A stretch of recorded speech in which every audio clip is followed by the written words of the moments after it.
Hello. The month of February has come up with a lot of surprises, I must say even jolt, for all those who have been working in the development and humanitarian sector. The USA meltdown, the stop the work order, was a shock for many. Across the globe, hundreds of interventions led by USA were literally stopped overnight. Later on, that had turned into a complete stoppage, complete meltdown of the USA. The things did not stop there. That created the dominoes effect. Very soon, even UK government reduced their aid commitment from zero point 0.5 to their GNP to zero point 0.3. Ideally, it should be 0.75. That was followed by the European countries like in the Netherlands, the Germany, France, and many others, including the EU. There are new conditions have been made. In countries like Bangladesh, which is now graduating to LDC, the conditions have even been rigid. It's been difficult.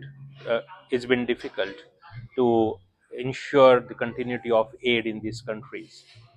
Now the question is, the agencies, organization, NGOs, INGOs who have been dependent upon the institutional aid, what are they doing about it?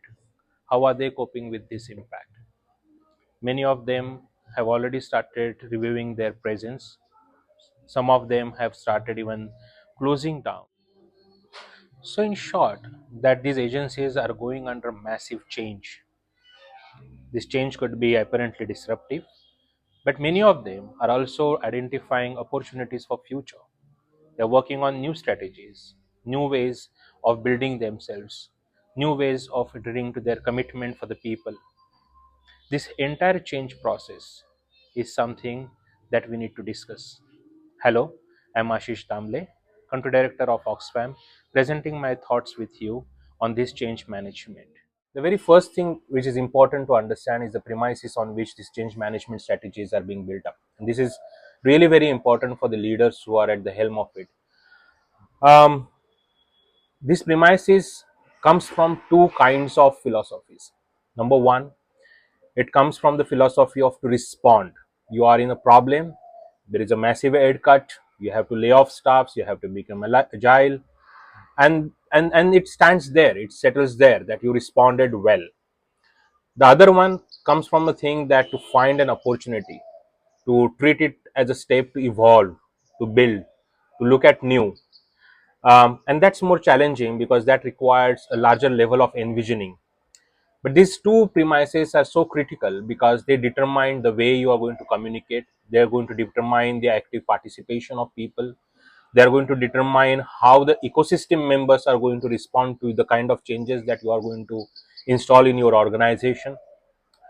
So on that count, I felt that this is very important for us to understand as how these two kinds of premises or these two kind of philosophical grounds help in terms of working out the change. So the kind of changes that we are trying to bring or trying to implement in the organization, either in the form of response or in the form of construction and evolution, are determined by which context that we are working around. So for example, right now after US aid meltdown and international institutions aid cut, most of the international agencies and even local organizations are struggling with funding because they have been accustomed to this institutional funding and they have been carrying out this.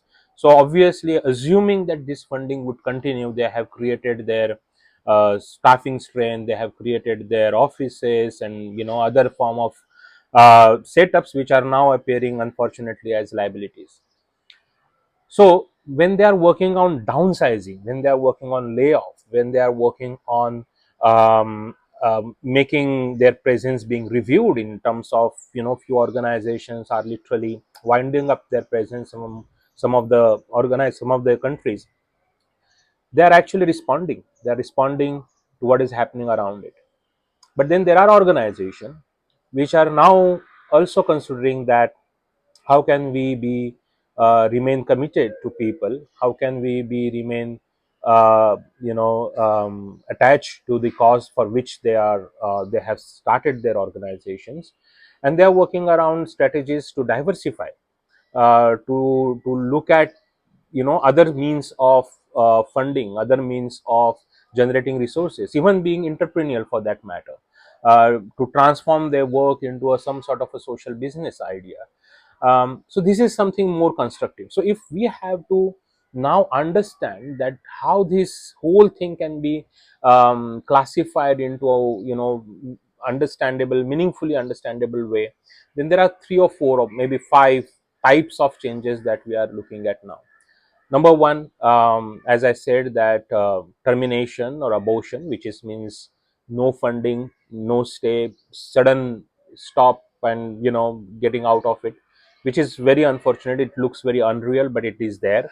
There are many organizations who had to wind up, and it's not only because of the funding cuts. Many times the security conditions, many times other compulsions, um, situation that creates, that makes organization to leave country or leave their base in few hours, in few days.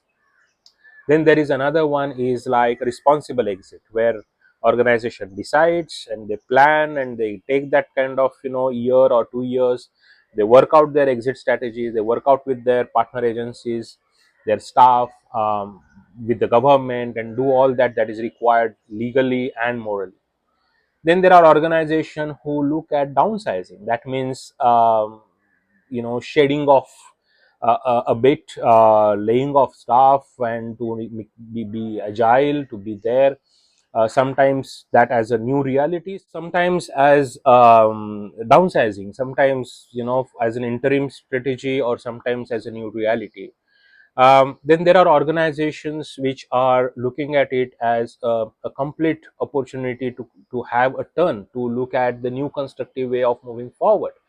And they may call it as reimagining or re-envisioning of working. And they, in that process, they look at even their strategies, how do they work around it. And there is a last one, which is more of a transformation. Transformation is something that is, where they can even look at the purpose for which, if they find that okay, the kind of work, that kind of purpose on which the organization was working, perhaps required a new way, new perspective to look at it, or in fact to extend it, to dismantle it, and to have a new purpose to existence, they work on that as well. In any of these, you may find that some of the change processes are, they sound like more disruptive, and they are, like downsizing, like closing, are disruptive. um, and some of them are more constructive, like transformation, moving forward, re-strategizing, reimagining. um, but in either way, actually, it's not the strategy itself, it's not what exactly you are doing is either descriptive or constructive. How do you do it, that actually determines whether it is going to be purely disruptive or purely constructive. So let's look at that part now, that how do we do it, and why the people centric change management then become important in this discourse. um, in my view, first and most important part of it is to have a clear communication, and to have a clear idea that what and why are we doing it. And that is where most of the time I have observed that the leadership fails, because people do imagine based on, or they do interpret based on what comes to them. So, for example, if the leadership is aspiring for making new opportunities for funding, but if they are not communicating, and in that process, what comes to people is constant layoffs, change of roles, etc., then that non-communication actually makes the whole thing more disruptive than the intent itself. So it's very important for leaders to have that clarity and to communicate it to all the staff and all the ecosystem members right at the beginning. And this becomes a little bit more complex when organizations are driven by values. Now, this is really very important for us to understand that um, not there are not no organizations that are not driven by values. Every organization, every agency, even corporates do have their own internal values. But there are organizations for which this manifestation of values, this adherence of values, this is this uh, prolific exposure or to constant way of demonstrating that how are we living with our values becomes really very critical, because that is how they have been connecting with people and larger ecosystem.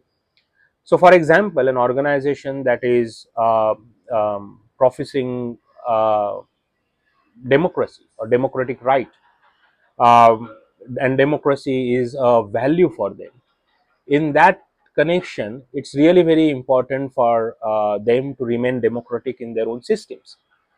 So now when if that kind of an organization makes a change, where layoffs are happening without consultation, without taking people into account, etc., then that looks like dichotomic, where it's very contradictory what they are telling people, what they are preaching, and what they are practicing.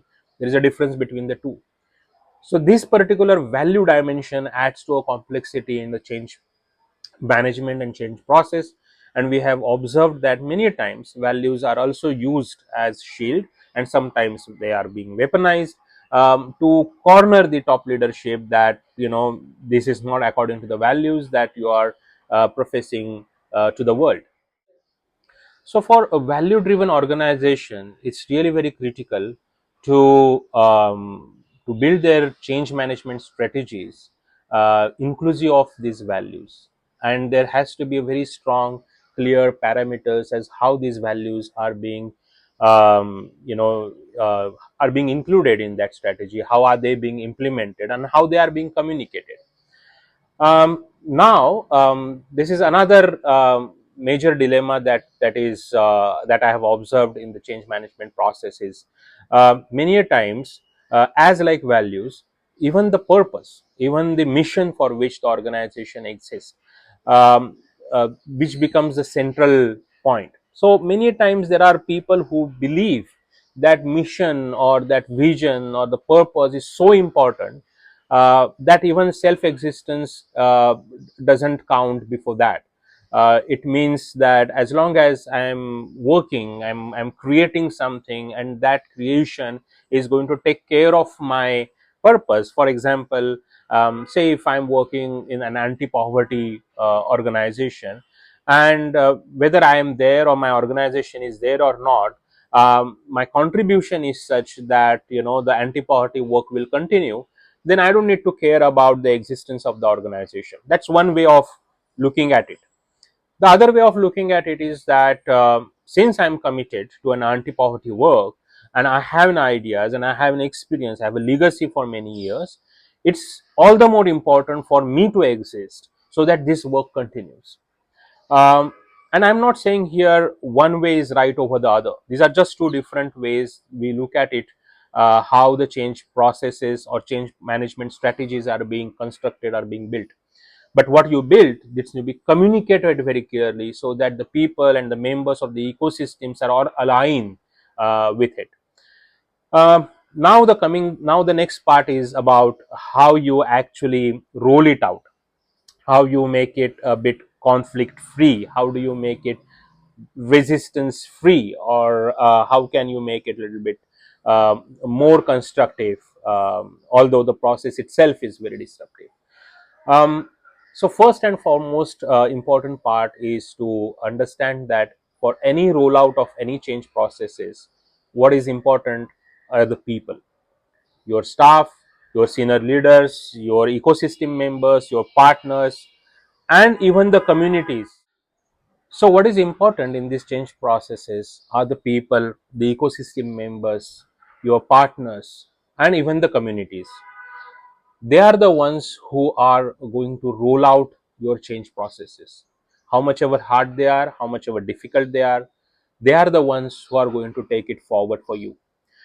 So it's very important to keep them at the center, and their emotional well-being is what going to be determined that how actively they are going to participate in these change processes. um, this is what exactly I learned when I was in Afghanistan. uh, I had a responsibility to close down Oxfam's office. I myself was not very convinced with, I still not still convinced with that idea, but I had that responsibility as a leader. And this was the organization working in Afghanistan for over 60 years, three offices, over 350 staff, And the very first day when I realized that it was not only the staff who were disgruntled because of them losing the job, no, the kind of emotional connect the communities build with the organization over a period of time, that is unimaginable, that we don't even count many times. And that was very strongly coming forward to me as how to deal with that, because it was not coming only from the staff, it was coming from even the suppliers, it was coming from government people, partners, and many other organization agencies. So this is something quite overwhelming, and for which we need to be prepared for. So when we work around this, it was very important to take care of this part of emotional well-being of your ecosystem. How do you do that? The very first thing is you have to be very honest. You have to be, you have to acknowledge that people are going through an emotional trauma, and that will have an impact over their productivity. We have to build in that, we have to create few steps, we have to create some sort of innovative ways in which this well-being is taken care of.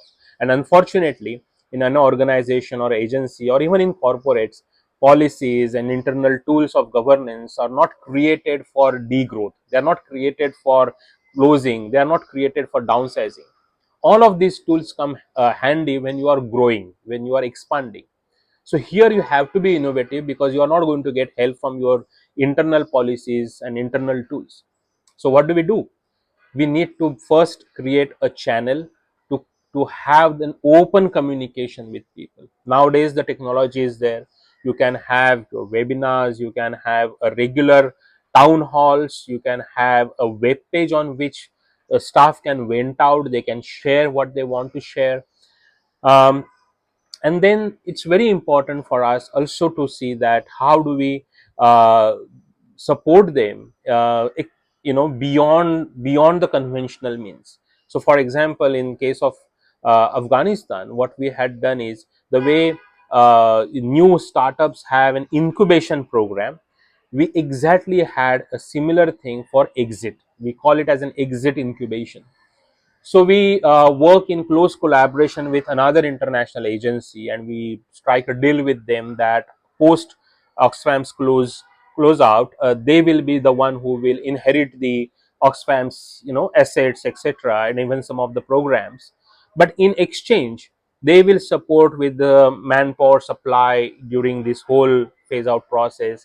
They will be the one who will be supporting in terms of managing, absorbing some of the Oxfam staff to their organization.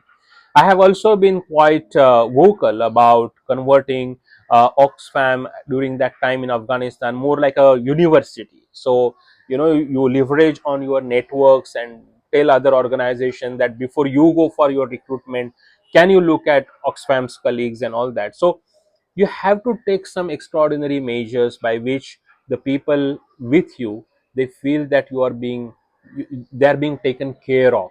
In Afghanistan, in fact, when it comes to the Oxfam's phase out, um, I had literally been vocal about it, and I had said that it has to be converted into some sort of an university. So I had reached out to other agencies and had requested them that can you consider our colleagues, who have been working with us, before you go for your formal recruitments. And in some cases that had been quite successful, where the organization was treated more like a campus, and they used to come for interviews, and they had absorbed some of the staffs there as well. So why I'm sharing this is because people who are going through this massive change process need to feel that they are being cared, that they are important to the organization, they are important to the system. And once that happens, the very same people becomes your force who will help you to actually lead this change process.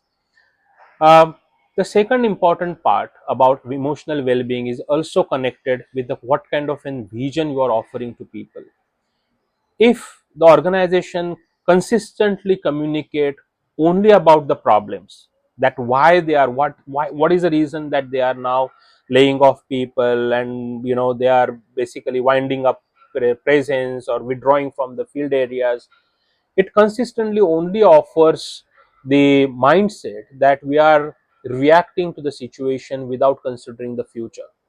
So when this is happening, the leaders have responsibility to continuously communicate what is that larger vision, how are we going to remain fit for the purpose, fit for the future, what new ideas are being considered, are being contemplated, how, say for example, AI is going to bring in, what new possibilities are being considered with corporates, for example.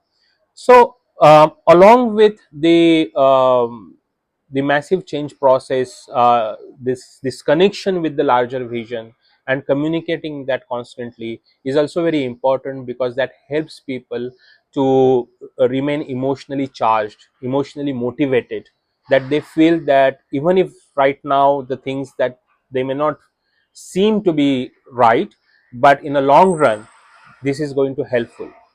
Now let's conclude with a few last remarks about the change process, and as they appear. Um, as I said, that when we work around values, when we work around emotional well-being and the larger purpose, and how do we define the the change process, it's very important to understand the complexity, and we should be very candid about it. Many organization works with different kind of setups. For example, some of the organizations are in a confederation mode, some of in the federation mode, some of the organization have branching, franchising kind of a model. So implanting this kind of change processes in this large models of operations become extremely difficult. I can understand this complexity. Many times you have to take an hybrid approach. You have to take few things from transformation, few things of downsizing, few things where operation needs to be winded up, and all that happens together. Um, but one has to do it, and to do that you need to have skills, you need to have people who understand that, who have experience, and that is where this mentoring coaching comes to an a play.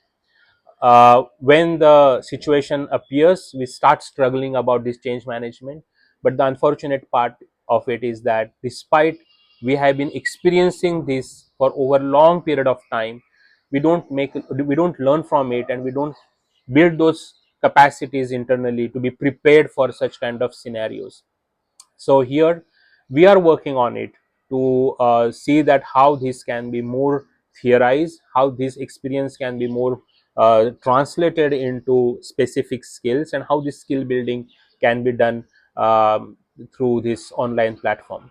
I've just explained today that the complexity, the few nuances, few dimensions, an example from Afghanistan, but the core purpose of it is to see that if you are interested to remain connected with this, and then at some point in time we'll also talk about specific skills, people skills, communication skills, management strategizing skills, risk management skills, conflict management skills, litigation response skills. So all of that will be part of a coaching attached to this exercise. So this is my initiative.